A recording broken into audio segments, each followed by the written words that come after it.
নিয়ে লেখা আমার একটি কবিতা পাঠ করছি। কবিতার শিরোনাম পানি পানের আহ্বান।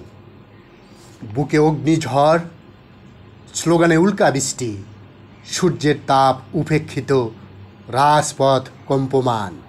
এক দফা দাবি, স্বৈরাচার নিপাত যাক, জুলুমের হাত ভেঙে দাও, গুঁড়িয়ে দাও মসনদ।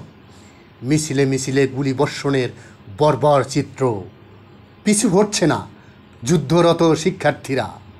প্রাণ শুকিয়ে গেছে, তৃষিত প্রাণ শ্বাসরুদ্ধ অবস্থা। আমাদের প্রিয় মুগ্ধ আহ্বান করছে, পানি লাগবে, পানি পানি। এই নাও ঠান্ডা পানি, আত্মা ভিজিয়ে নাও। কি মোহাব্বতের ডাক মুগ্ধর কণ্ঠে! না, সে টের পায়নি ঘাতকের নিক্ষিপ্ত বুলেট। পানি লাগবে, পানি পানি বলে ডাকছে। এবার বুলেট ক্ষতস্থান জানান দিয়েছে।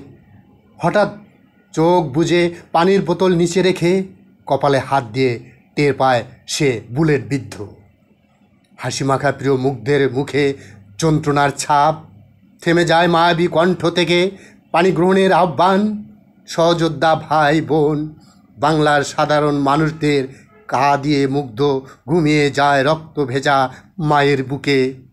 বাতাস শোক বার্তা ছড়িয়ে দেয় দেশ দেশান্তর। স্বৈরাচার পতন আন্দোলন ভীষণ বেগবান, খুনির বাহু ভেঙ্গে খান খান।